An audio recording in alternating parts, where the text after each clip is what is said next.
You've heard of buyer's remorse. They get cold feet, think about it, back out of the deal. It happens more than you might think, actually. But what about sellers? Sellers are human beings, just like buyers, therefore subject to changes of heart after sleeping on it. So, can sellers slip out the back, Jack?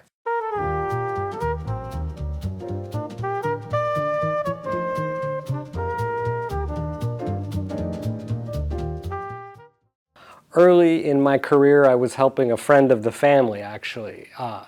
The day after agreeing to accept a buyer's offer on his house, after sleeping on it, he broke the news to me that he wasn't interested anymore in going forward. He had changed his mind, didn't want to sell his house.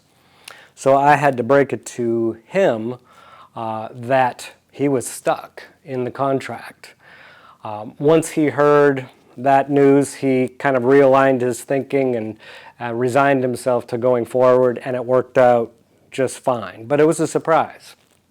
First of all, this is not legal advice. Your contract might have special clauses or circumstances. This covers typical situations. For the most part, a seller cannot back out of the contract. There are some exceptions, but think about it. The buyer is spending money on home inspections, on appraisals. For the most part, the seller needs to perform their duties in the contract. There are some circumstances where sellers could use their boots for walking. Examples of limited circumstances where sellers could walk away. First of all, before the agreement is signed off, you might be going back and forth with the buyer, verbal counteroffers back and forth. Before inking signatures on the contract, a seller could walk away without consequence. If there is a contingency in the contract for the seller to, say, find a house, that might be an example, but in 30 years of doing this, I don't think I've ever been involved in a contract that had that particular clause. Attorney review is something that occasionally surfaces in a residential real estate contract. So there might be a brief period after mutual agreement where the parties can consult an attorney, and in that circumstance, a buyer might find a reason to back out without consequence.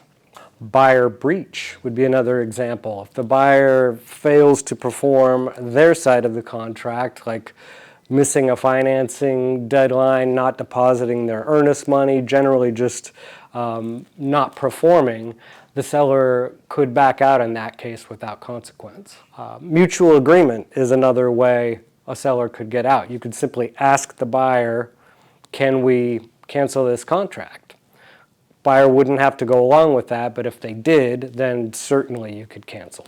So when is canceling not allowed?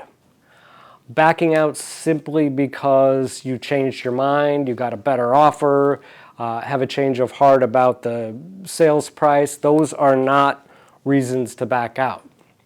If the contract doesn't provide a specific legal exit, then attempting to withdraw could result in breach of contract and consequences. Buyer might sue for specific performance, forcing you to perform on the contract and sell the property. They might seek financial damages for expenses like inspections and appraisals and so forth. Expect potential legal and financial repercussions and exposure. Violating a contract might trigger legal claims, reimbursement of the earnest money deposit, repayment of fees and things like that, potentially real estate commissions or legal fees. This is an area to exercise extreme caution and get good legal advice. If you've had an experience with a seller terminating a real estate contract, I would love to hear about it in the comments. And please subscribe.